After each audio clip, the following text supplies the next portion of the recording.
नमस्कार, मैं रवीश कुमार। पाकिस्तान अपना सैनिक डिप्लॉयमेंट बढ़ा रहा है। यह जानकारी भारत ने दी, तो क्या यह मतलब निकाला जाएगा कि ड्रोन और लड़ाकू हमलों के बाद पाकिस्तान जमीन से भी लड़ने की तैयारी में है? इस जानकारी से यह समझ बदलती है और बदलनी चाहिए कि पाकिस्तान उकसा नहीं रहा है, बल्कि युद्ध के मैदान में उतरने की तैयारी पहले से कर चुका है।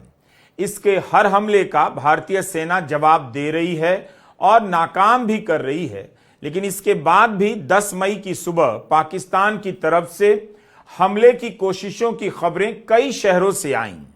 पाकिस्तान की तरफ से किए जा रहे हमलों के बीच सुबह सुबह यह भी खबर आई है कि भारत की सेना ने ये तस्वीरें जारी करते हुए बताया है कि इन जगहों से भारत पर आतंकी हमले की ट्रेनिंग दी जा रही थी।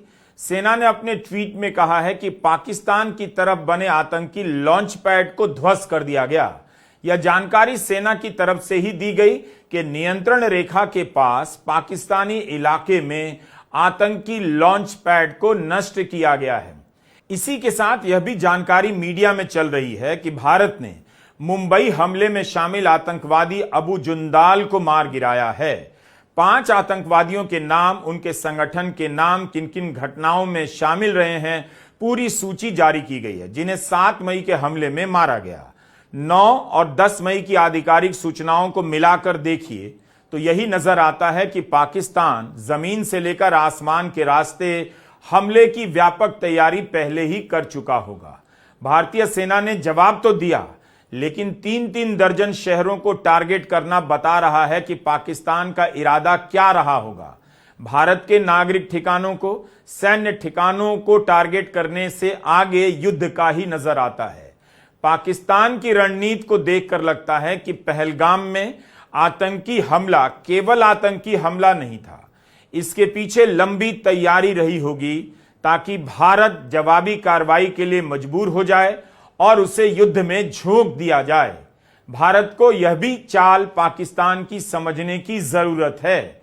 हम इस वीडियो में 10 मई की प्रेस कॉन्फ्रेंस में जो भी आधिकारिक सूचनाएं दी गईं, उसकी तो बात करेंगे ही। एक एक सूचना को ध्यान से सुनिए। इस समय की खबरों को मार दिया, घुस गया, उड़ा दिया टाइप से उछल कूद कर बताने वाले एंकरों से मत सुनिए। सूचनाओं को सुनना समझना भी ऐसे वक्त में जिम्मेदारी का काम होता है। कुल मिलाकर यही स्थिति नजर आ रही है कि आशंकाएं बड़ी होती जा रही हैं। नियंत्रण रेखा पर पाकिस्तान ने ड्रोन, घुसपैठ और भारी तोपखाना गोलाबारी के कई प्रयास किए। कुपवाड़ा, बारामूला, पुंछ, राजौरी और अखनूर सेक्टर्स में तोप, मोर्टार एवं हल्के हथियारों से भीषण गोलाबारी जारी रही। भारतीय सेना ने प्रभावी व तुलनात्मक प्रत्युत्तर देते हुए पाक सेना को काफी क्षति पहुंचाई। पाकिस्तान सेना के अग्रिम क्षेत्रों में सैनिकों की डिप्लॉयमेंट बढ़ती दिख रही है, जो स्थिति को और भड़काने की मंशा दर्शाती है। भारतीय सशस्त्र बल पूर्ण परिचालन तत्परता की स्थिति में है। अभी तक सभी शत्रुतापूर्ण कार्रवाइयों का प्रभावी ढंग से सामना कर उपयुक्त जवाब दिया गया है। भारतीय सशस्त्र बल दोहराते हैं कि वे तनाव वृद्धि नहीं चाहते, बशर्ते पाकिस्तान भी ऐसा ही व्यवहार करे। एक पंक्ति में यह बात बताई गई है कि पाक सेना के अग्रिम क्षेत्रों में सैनिकों की डिप्लॉयमेंट बढ़ रही है, लेकिन इसका मतलब बहुत गहरा है और इसी पर ध्यान देने की बात है कि क्या पाकिस्तान लंबी लड़ाई की तैयारी कर रहा है, सीमा की तरफ बढ़ रहा है और जमीन से हमले की योजना बनाने लगा है। तो अब इसे देखते हुए यह भी समझ में आ रहा है कि दुनिया के देश पाकिस्तान को लेकर क्यों चुप हैं और पाकिस्तान का मनोबल किस आधार पर बढ़ता जा रहा है। 4 दिनों से पाकिस्तान इतने व्यापक इलाके पर तरह तरह से हमले कर रहा है। भारतीय सेना सब्र के साथ जवाब दे रही है। तो यहां से अब किसी को भी दिखना चाहिए कि पाकिस्तान अब भारत के संयम का इम्तिहान लेने लगा है। भारत की संतुलित कार्रवाई को और उकसावे में ना आने की रणनीति से उसके हौसले बढ़ रहे हैं। हालांकि भारत की तरफ से उसके तमाम हमले नाकाम कर दिए गए हैं और जवाब में भारत ने भी पाकिस्तानी ठिकानों को क्षति पहुंचाई है। लेकिन तनाव कम करने की तमाम बातों से पाकिस्तान मुक्त नजर आ रहा है। यह दिख रहा है कि दुनिया के देशों की तरफ से पाकिस्तान पर तनाव कम करने का दबाव ठीक से नहीं डाला जा रहा, और अगर डाला जा रहा है तो उसका कोई असर नजर नहीं आ रहा। हो सकता है कि पाकिस्तान सीमावर्ती इलाकों में दहशत फैलाना चाहता हो, वहां के प्रशासन की क्षमता को टेस्ट कर रहा हो। 10 मई की दोपहर जैसलमेर और पोखरण के इलाके में पाकिस्तानी ड्रोन के रोके जाने की खबर आई। 10 मई की ही सुबह जोधपुर के जिला कलेक्टर ने हवाई हमले का अलर्ट जारी किया। शहर में सायरन बज रहे हैं और कलेक्टर अपने ट्वीट में लिखते हैं, सड़कों को खाली करना होगा और लोगों को घरों में जाना होगा। उसी समय जैसलमेर पुलिस ने भी नोटिस जारी किया कि लोग अपने अपने घरों में रहें, बाहर नहीं निकलें और कहीं भी समूह में इकट्ठा ना हो। सभी प्रकार के समारोह और आयोजनों पर पूर्ण रूप से प्रतिबंध लगा दिया गया है। बाड़मेर जिला अधिकारी ने ट्वीट कर चेतावनी जारी की है कि जिले के जो भी व्यक्ति गांव या कस्बे से बाड़मेर शहर की तरफ यात्रा करना चाहते हैं, उन सब से अनुरोध है कि कृपया बाड़मेर शहर की यात्रा ना करें। बाड़मेर के लिए रेड अलर्ट है, इसलिए अपनी यात्रा को तुरंत प्रभाव से स्थगित करें। 10 मई की दोपहर पंजाब से खबर आने लगी कि पठानकोट में धमाकों की आवाज सुनी गई है, बमनुमा चीज बरामद हुई है और बठिंडा समेत 3 जिलों में रेड अलर्ट कर दिया गया है। भास्कर ने रिपोर्ट किया है कि जालंधर में सुबह 8 बजे धमाके हुए। आदमपुर एयरबेस के पास सुबह 15 मिनट धमाकों की आवाज सुनी गई। नाहला गांव में मिसाइल गिरी और तरनतारन, होशियारपुर, मानसा और फिरोजपुर में मिसाइल व ड्रोन के टुकड़े मिले हैं। दिन के वक्त यह सब हो रहा है। 9 मई की रात और 10 मई की सुबह भी कुछ नहीं बदला। पाकिस्तान की तरफ से हमला जारी है। 10 मई की सुबह भी सेना और रक्षा मंत्रालय ने एक बयान जारी किया इन हमलों को देखते हुए। इस ट्वीट में एक वीडियो में विमान उड़ते हुए देखा जा सकता है और 2 तस्वीरों में जमीन पर गिरे हुए उपकरण देखे जा सकते हैं। लिखा है कि पश्चिमी सीमा पर ड्रोन और हथियारों के माध्यम से पाकिस्तान का लगातार एस्केलेशन गंभीर चिंता का विषय है। आज सुबह 5 बजे अमृतसर के खासा कैंट के ऊपर कई सशस्त्र ड्रोन डिटेक्ट किए गए। हमारे वायु रक्षा तंत्र ने तेजी से जवाब दिया और ऐसे सभी ड्रोन मार गिराए गए। भारत की संप्रभुता और नागरिकों की सुरक्षा से खिलवाड़ स्वीकार्य नहीं। सेना ने अपने ट्वीट में लिखा कि दुश्मन के सभी इरादों को रोक दिया जाएगा। 9 मई की शाम से ही अलग अलग जगहों पर पाकिस्तान का हमला शुरू हो जाता है, कहीं ड्रोन से, कहीं लड़ाकू विमानों से, तो कहीं भारी तोप खाने से। इन जगहों के नाम पढ़कर अंदाजा होता है कि भारत की तरफ से सैन्य शक्तियां कितने बड़े पैमाने पर लगाई गई होंगी, यानी स्थिति बेहद नाजुक है। नोट करना चाहिए कि किसी एक इलाके में तनाव नहीं, बल्कि कई इलाकों के हालात तनावपूर्ण हैं। आधी रात के बाद भारत के रक्षा मंत्रालय को ट्वीट करना पड़ा कि पाकिस्तान से सटी अंतर्राष्ट्रीय सीमा और नियंत्रण रेखा के पास 26 जगहों पर ड्रोन देखे गए। इनमें से हथियारों से लैस ड्रोन भी थे। इन जगहों के नाम है बारामूला, श्रीनगर, अवंतीपोरा, नगरोटा, जम्मू, फिरोजपुर, पठानकोट, फाजिल्का, लालगढ़, जट्टा, जैसलमेर, बाड़मेर, भुज, कुआरबेट और लाखी नाला। फिरोजपुर में हथियारों से लैस ड्रोन ने नागरिक इलाकों को निशाना बनाया है। इससे एक परिवार के लोग भी घायल हुए हैं। घायलों को चिकित्सा का इंतजाम किया गया और पूरे इलाके को सुरक्षा बलों ने सैनिटाइज कर दिया है। आपने कुछ ही इलाकों का नाम सुना। 8 और 9 मई की दरमियानी रात 36 जगहों पर और 10 मई की रात 26 जगहों पर ड्रोन से पाकिस्तान ने हमले की कोशिश की। पाकिस्तान दोनों काम कर रहा होगा। कुछ ड्रोन से इलाकों की रेकी कर रहा होगा, पहचान कर रहा होगा, और कुछ से हमला कर रहा होगा जिसे नाकाम कर दिया जा रहा है। 8 और 9 मई को भी पाकिस्तान ने जम्मू कश्मीर के तंगधार, पुंछ, उरी, मेंढर, राजौरी, अखनूर और उधमपुर में भारी कैलिबर और आर्टिलरी गन और सशस्त्र ड्रोन का प्रयोग कर नियंत्रण रेखा के पार गोलीबारी की है। तो इन जगहों से साफ है, इनके नाम से, कि पाकिस्तान का फोकस कितना बड़ा है। सीमावर्ती इलाकों में बड़ी संख्या में भारतीय नागरिक रहते हैं। यहां पर सैन्य ठिकानों का होना स्वाभाविक भी है। पाकिस्तान इन इलाकों की पहचान कर रहा है और टारगेट करने का प्रयास कर रहा है। इससे यह भी पता चलता है कि सीमावर्ती इलाकों का खासा बड़ा इलाका हमले की आशंका से घिरा हुआ है। यहां के नागरिकों के दिन और रात किसी ड्रोन के आ धमकने, बम के गिर जाने और सायरन के बजने की आशंका में गुजर रहे हैं। हम और आप साथ खड़े हैं, लेकिन जाग ये लोग रहे हैं। यहां का प्रशासन दिन रात काम कर रहा है। इसका मतलब है कि पाकिस्तान किसी बड़ी तैयारी में है या पाकिस्तान के पीछे की शक्तियां किसी बड़ी तैयारी में हैं। हमें किसी भी खतरे से अनजान नहीं रहना चाहिए। जो सामने से दिख रहा है और जो नहीं दिख रहा है, दोनों में अंतर अब बढ़ता जा रहा है। अब यह भी देखना जरूरी हो गया है कि भारत के साथ कौन कौन देश खड़े हैं। इतने वर्षों की विदेश नीति की भी परीक्षा की घड़ी आ रही है, लेकिन भारत को अपने बूते खड़े रहने की आदत भी है। हमारे और आपके लिए यानी सामान्य दर्शकों के लिए जानकारी नहीं हो सकती है कि पाकिस्तान के साथ तुर्की और चीन हो सकते हैं, लेकिन भारत के रक्षा संस्थानों के सामरिक जानकारों के लिए यह जानकारी कतई नई नहीं होगी। इसलिए भी सैकड़ों ड्रोन के हमले का जवाब भारत दे रहा है।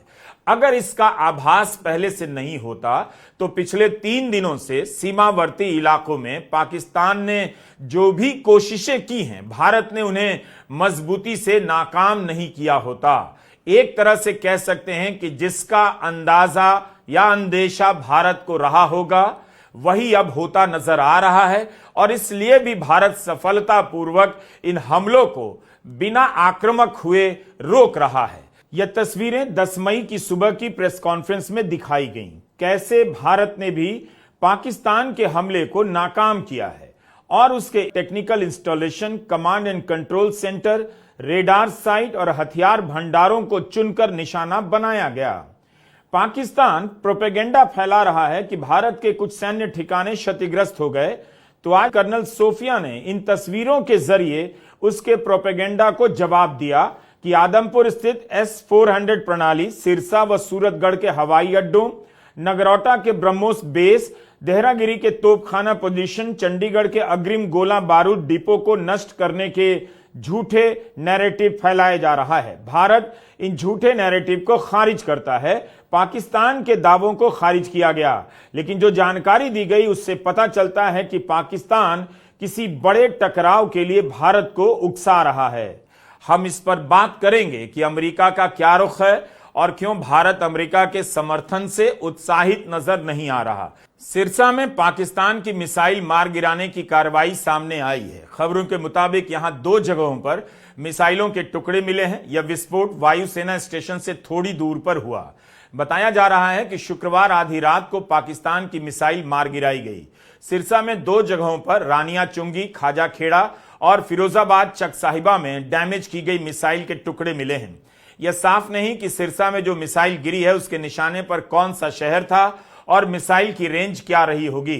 दिल्ली और सिरसा के बीच की हवाई दूरी बहुत तो नहीं, लेकिन इस बारे में प्रेस कॉन्फ्रेंस में कुछ नहीं कहा गया। इस घटना के बाद सिरसा में परीक्षाएं स्थगित कर दी गई हैं। खबरों के अनुसार चर्च के पास मिसाइल के टुकड़े गिरे हैं। इंडियन एक्सप्रेस ने लिखा है कि अंबाला, पानीपत और पंचकुला में शाम 7 बजे से ही ब्लैकआउट रहा। यहां के हजारों गांवों में एयर रेड वार्निंग सिस्टम लगाए जा रहे हैं। अस्पतालों में आपात स्थिति में बेड रिजर्व करने के आदेश दे दिए गए हैं। गुरुग्राम में 5 किलोमीटर की रेंज वाले सायरन मंगवाए गए हैं और शहर में 2 किलोमीटर की रेंज वाले छोटे सायरन और 5 किलोमीटर की रेंज वाले बड़े सायरन लगाए जाएंगे। मैं ये भी बताना चाहती हूं कि पाकिस्तान ने हाई स्पीड मिसाइल सुबह 1:40 पर इस्तेमाल करके पंजाब के एयरबेस स्टेशन को दागने की कोशिश की। एक निंदनीय और अनप्रोफेशनल एक्ट के तहत पाकिस्तान ने श्रीनगर, अवंतीपुर और उधमपुर के वायुसेना अड्डों पर चिकित्सा केंद्र और स्कूल परिसर को निशाना भी बनाया, जिससे उसके द्वारा सिविल इंफ्रास्ट्रक्चर पर हमला करने की गैर जिम्मेदाराना प्रवृत्ति फिर उजागर हुई। 9 और 10 मई की प्रेस कॉन्फ्रेंस को ध्यान से सुनने के बाद एक समझ यह भी बन रही है कि पाकिस्तान हर दिन अलग तरीके से हमला कर रहा है। किसी दिन ड्रोन का ज्यादा इस्तेमाल करता है, सैकड़ों की संख्या में, तो किसी दिन लड़ाकू विमानों का इस्तेमाल करता है। वैसे 26 से 36 जगहों को टारगेट कर रहा है। यह किसी भी तरह से सामान्य स्थिति नहीं। प्रेस कॉन्फ्रेंस में हानि की बात की गई, लेकिन उसके बारे में विस्तार से नहीं बताया गया किस तरह की हानि हुई है। 9 मई की प्रेस कॉन्फ्रेंस में भी भारतीय सैनिकों के शहीद होने की सूचनाएं दी गईं, लेकिन नाम और संख्या की जानकारी नहीं दी गई। यह भी कहा गया कि भारत के जवाबी कार्रवाई में पाकिस्तान के सैनिक भी हताहत हुए हैं। पाकिस्तान सेना ने पूरी पश्चिम मोर्चे पर लगातार आक्रामक गतिविधियां जारी रखी। उसमें UCAV drones, long range weapons, loitering munitions और लड़ाकू विमानों का उपयोग कर भारतीय सैन्य ढांचे को निशाना बनाया। नियंत्रण रेखा पर भी ड्रोन घुसपैठ और भारी कैलिबर हथियारों से गोलाबारी की।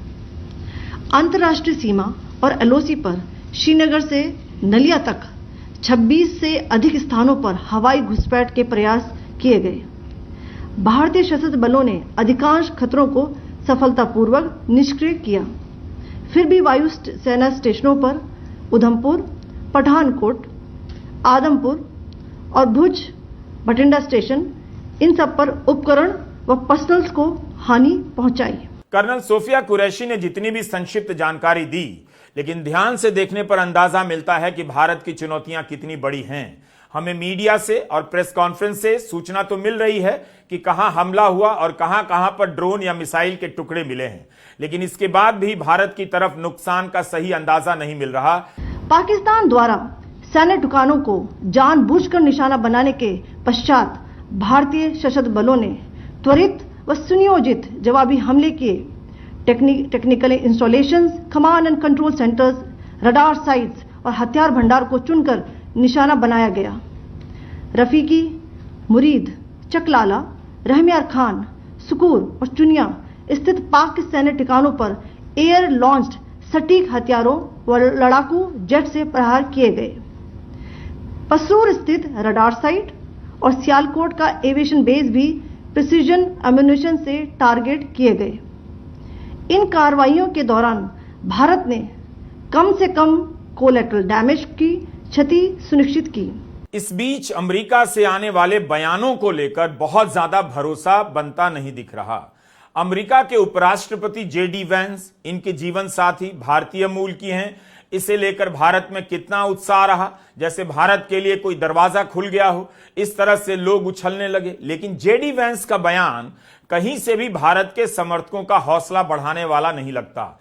इन्होंने कहा है कि हमारी उम्मीद है कि इस आतंकी हमले का जवाब भारत इस तरह से देगा कि पूरे क्षेत्र में तनाव न फैल जाए, और हम पाकिस्तान से उम्मीद करते हैं कि जहां तक वे जिम्मेदार हैं भारत के साथ सहयोग करें और यह पक्का करें कि कभी कभी उनके क्षेत्र से जो आतंकवादी ऑपरेट करते हैं उन्हें निपटाया जाए। यही हमारी दोनों से उम्मीद है। तो भारत तो अलग नहीं कह रहा, भारत तो यही कह रहा है कि जहां तक पाकिस्तान जिम्मेदार है इस आतंकवादी घटना को लेकर, आतंकवादियों को ट्रेनिंग देने को लेकर, वहीं तक कार्रवाई कीजिए। और भारत ने अपनी कार्रवाई को यहीं तक सीमित नहीं बताया। लेकिन अमेरिका क्या कह रहा है कि उन्हें उम्मीद है कि भारत आतंकी हमले का इस तरह से जवाब देगा कि तनाव ना फैले। भारत ने बार बार कहा कि केवल आतंकी ठिकानों को टारगेट किया, लेकिन अब पिछले 3-4 दिनों से पाकिस्तान जिस तरह से हमला कर रहा है, ड्रोन से लेकर लड़ाकू विमान, आर्टिलरी का इस्तेमाल कर रहा है, उसे आप किस संयम के दायरे में रखेंगे? क्या इन देशों को नजर नहीं आ रहा? हालात के बदलने के बाद भी अमेरिका के बयान में बदलाव नहीं आ रहा। 9 मई को उपराष्ट्रपति जेडी वैंस का नया बयान आ गया कि हम इन दोनों देशों को कंट्रोल नहीं करते।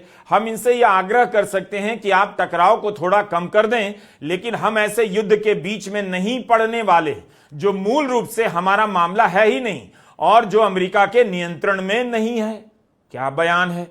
हथियार बेचने के समय तो बिजनेस करने आ जाते हैं, लेकिन अब कह रहे हैं उनका बिजनेस नहीं है। व्यापार के अलावा क्या इन्हें कुछ भी नहीं दिखता? G7 देशों ने कहा है कि वे चाहते हैं कि तनाव को त्वरित रूप से कम किया जाए और दोनों देश आपस में बातचीत करें। अगर टकराव और बढ़ गया तो इस इलाके की स्थिरता के लिए चुनौती खड़ी हो जाएगी। फ्रांस, चीन, रूस, ब्रिटेन, जापान दोनों पक्षों को संयम रखने की सलाह दे रहे हैं। लेकिन संयम कौन रख रहा है? अकेला भारत। लेकिन यहां तो साफ दिख रहा है कि पाकिस्तान बेलगाम हो चुका है। तो इनकी सलाह का क्या मतलब? क्या केवल कागजी खाना पूर्ति हो रही है? आने वाले दिन चुनौतियों भरे हैं। भारत की विदेश नीति के इम्तिहान के भी हैं। कोई खुलकर पाकिस्तान के खिलाफ क्यों नहीं बोल रहा है, यह सवाल भी नजर के सामने रहना चाहिए। इसी संदर्भ में विदेश मंत्री ने पिछले कुछ दिनों में जो ट्वीट किया है उसका भी अलग से पाठ किया जाना चाहिए। विदेश मंत्री ने 8 मई के अपने ट्वीट में लिखा है कि आज सुबह विदेश सचिव रूबियो से बात हुई। हम आतंकवाद के खिलाफ लड़ाई में अमेरिका के साथ देने की प्रतिबद्धता की सराहना करते हैं। सीमा पार से आतंकवाद के खिलाफ भारत की संतुलित और संयमित कार्रवाई को रेखांकित किया। अगर उकसाने का प्रयास किया गया तो भारत पूरी मजबूती से जवाब देगा। 10 मई की सुबह का यह ट्वीट काफी संक्षिप्त है। आज सुबह विदेश सचिव रूबियो से बात की। भारत हमेशा से संतुलित और जिम्मेदारीपूर्ण कार्रवाई के पक्ष में रहा है और रहेगा। इसे किस तरह से पढ़ा जाए? क्या आपने नोट किया कि 8 मई को विदेश मंत्री कह रहे हैं कि अगर उकसाने का प्रयास किया गया तो मजबूती से जवाब देंगे, और 10 मई को लिखते हैं भारत संतुलित कार्रवाई के पक्ष में रहा है। क्या इसे ऐसे देखा जाए कि अमेरिका इस वक्त भारत के पक्ष में खुलकर नहीं खड़ा, वह पाकिस्तान की तरफ भी झुका हुआ नजर आ रहा है? नागरिक भारत के मरे हैं, 25 नागरिक भारत के और 1 नागरिक नेपाल के। क्या अमेरिका को यह सब दिखाई नहीं देता? विदेश मंत्री के इस ट्वीट का क्या मतलब हो सकता है? कई मतलब हो सकते हैं। क्या अमेरिका भीतर से दोनों पक्षों को समझा रहा है कि तनाव ना बढ़े और अब दोनों पक्ष बातचीत करें? क्या बातचीत हो सकती है?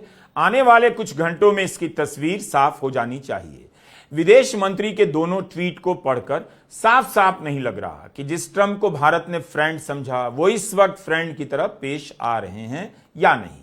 उपराष्ट्रपति वेंस का बयान कि दोनों देशों के बीच नहीं पड़ेंगे बता रहा है कि अमेरिका की तरफ इस दोस्ती को दोस्ती की तरह कितना देखा जा रहा है।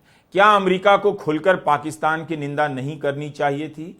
आपको याद होगा विदेश सचिव विक्रम मिस्री ने याद दिलाया था दुनिया के प्रतिबंधित कई आतंकवादी और आतंकी संगठन पाकिस्तान में हैं। ओसामा बिन लादेन पाकिस्तान में मारा गया, तब क्यों नहीं अमेरिका निंदा कर रहा है? जब इसराइल ने हमास के आतंकी हमले के बदले गजा पर कई महीनों तक बेतहाशा बम गिराए, तब उस वक्त दुनिया के तमाम देश और भारत में भी बड़ी संख्या में लोग कह रहे थे इसराइल को आतंक के खिलाफ आत्मरक्षा का अधिकार है। कई देश इसराइल के साथ खड़े रहे। आतंक के बदले आत्मरक्षा के अधिकार के नाम पर गजा में लाखों लोग बिना किसी कसूर के मार दिए गए। ऐसी दलील के समर्थकों को फिर से अपने पुराने बयानों को देखना चाहिए। इन देशों के बयानों को देखना चाहिए कि इसराइल के लिए क्या कह रहे थे और भारत के लिए अब क्या कहा जा रहा है, जबकि विषय एक ही है आतंकवाद, और भारत का बयान लगातार एक ही है कि भारत ने जवाबी कार्रवाई में केवल आतंकी ठिकानों को निशाना बनाया, नागरिक ठिकानों को नहीं। तो आपको इन जवाब से काफी कुछ समझ में आ जाएगा। इसलिए हम और आप सामान्य दर्शक हैं, हमें और आपको हर बातों को ध्यान से सुनना चाहिए, पहले कही गई बातों को परखना चाहिए। सरकार अपने आप में बहुत सक्षम है, वह हर प्रोपेगेंडा का जवाब दे सकती है और हमारी रक्षा भी करेगी, लेकिन हमें देखना है कि आतंकवाद के खिलाफ दुनिया का जनमत कहां है इस वक्त, और हम तब दुनिया के किस जनमत के साथ खड़े थे और उसका क्या लाभ हमें मिला। सीमावर्ती इलाकों में स्थितियां लगातार बदलती जा रही हैं। आधिकारिक सूचनाओं के लिए सरकार के जवाब का इंतजार कीजिए, जिलाधिकारियों के ट्विटर हैंडल को फॉलो कीजिए और संयम के साथ सभी सूचनाओं को ग्रहण कीजिए। अफरा तफरी मत मचाइए। नमस्कार, मैं रविश कुमार।